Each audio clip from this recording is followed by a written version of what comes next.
I cannot begin to tell you how much I've fallen in love with A Hat in Time.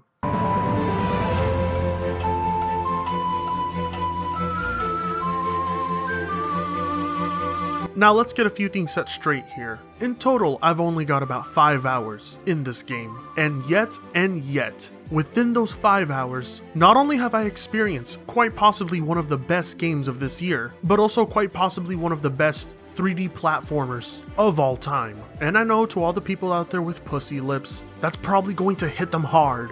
Banjo-Kazooie, Mario 64, Psychonauts. Relax. Being one of the best doesn't necessarily make you the best. That's why I said one. But it's a modern game. Only the classics can truly live up to the experience. No.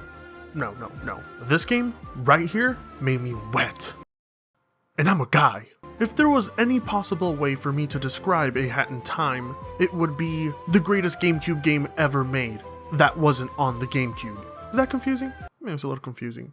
Yeah, it's kind of confusing. The game clearly draws a lot of inspiration from Super Mario Sunshine, Psychonauts, and Banjo-Kazooie. There are objects scattered across the levels in this game, or worlds, you could say, that are meant to be collected. Now you could say this is tedious, but the greatest thing about A Hat in Time is that the game's main focus on progression is all based around these little hourglasses. These are all that you really need to collect, to complete each level, and to unlock others. The task is simple, but just like all other great 3D platformers out there, it is the adventure behind that simple task that makes this game such a great experience. A Hat in Time is creative, wacky, and just gushing with style. It has its own clear identity. Unlike other crowdfunded games, you know what I'm saying?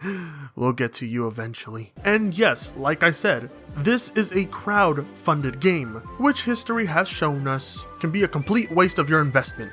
But A Hat in Time is one of those games that caught me off guard. The movement and control feels so good.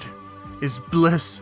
It's wonderful. It's orgasmic. Okay, now important lesson, kids. Sit down. Let me ask you, what is the most important thing about a 3D platformer? The nostalgia? No. Making sure that it runs at a buttery smooth 30 FPS? What? No!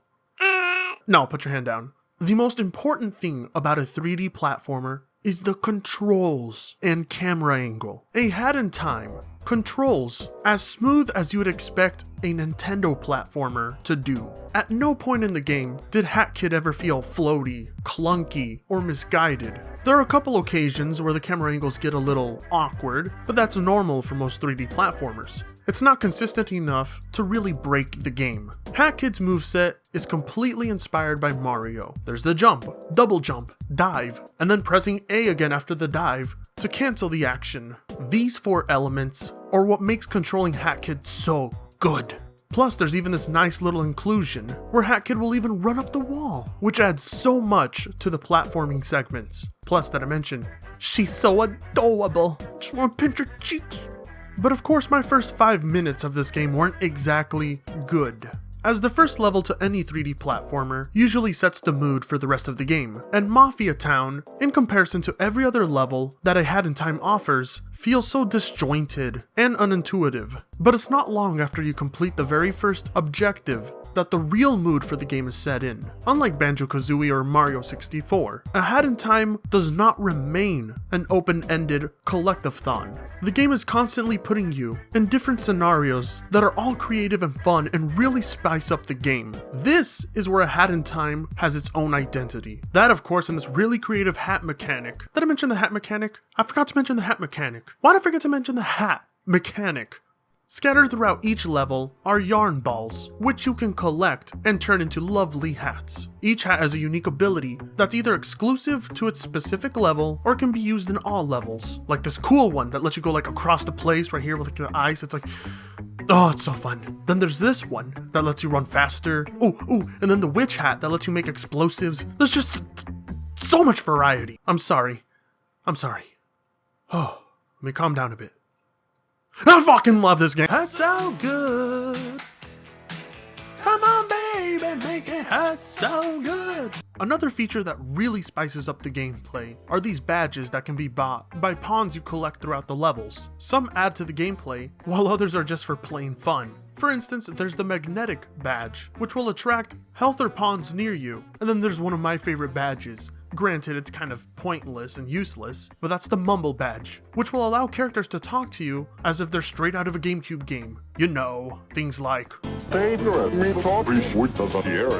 it's a nice little creative extra that the game really doesn't need, but it puts in there harmlessly. Unlike another specific game, I know I keep bringing it up, A Hat in Time consistently remains enjoyable. Hell, in my opinion, it just gets better and better with each level. This game knows what it is, and that is cute and pleasant, and it fully takes advantage of that. The game has this almost sort of welcoming vibe to it that encourages you to pick up the controller and sit back and be a child once more. And a huge part of that is thanks to the excellent soundtrack. Each level has its own unique track and different variations of that track that perfectly fit the situation and mood of the level. I mean, just listen to this one.